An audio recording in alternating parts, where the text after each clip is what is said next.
What countries use bond to refer to a security deposit? I run a vacation rental and require renters to pay me a $400 refundable security deposit. A customer from Australia was confused by this, and when I explained it, they said, "Oh, in my country that is called a bond."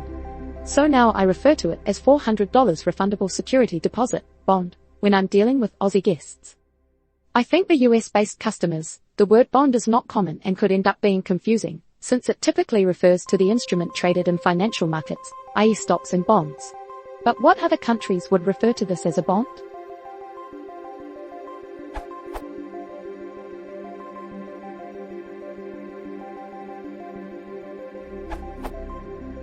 Bond is a UK term for security deposit. Apart from the US, most of the former colonies use UK terminology, so at minimum, the term bond is used this way in Australia and New Zealand. I don't know about Canada. Also, keep in mind that in the UK deposit in a financial context denotes what we call down payment, for a house, car, etc., in the US.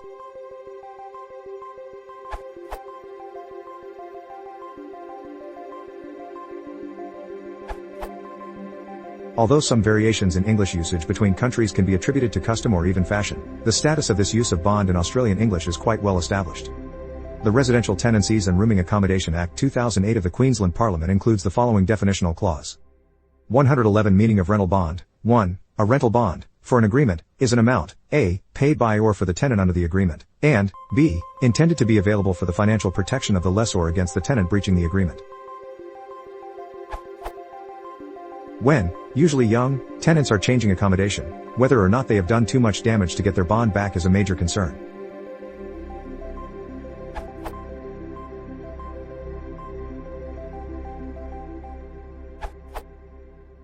The most common American use of bond in this way is a bail bond, i.e., a refundable deposit to guarantee the appearance of the accused in a criminal trial.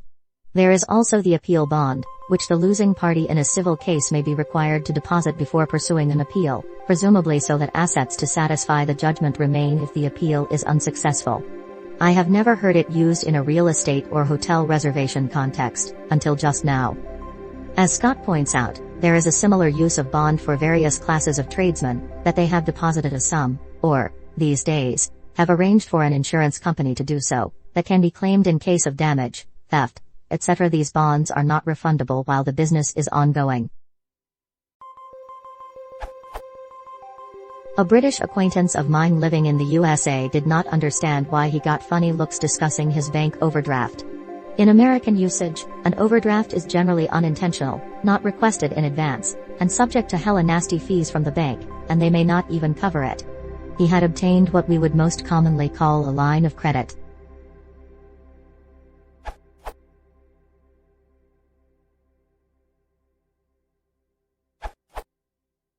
I live in the US, and I do hear the word bond used in more or less that way, although mostly in verb form, bonded. Common examples are hiring somebody to work in your home while you are not there, for example, maid or dog sitter, or somebody to carry valuable objects, i.e., a courier. You want that person to be bonded so as with your example there is a pot of money sitting somewhere that you can collect from if something goes missing. References which, unfortunately, are not clearly associated with the US, include this URL, which discusses fidelity bonds and surety bonds, and this URL, which gives the example of hiring a cleaning company and having them steal your property. The second one does mention your California privacy rights at the bottom, but I don't know how much that proves.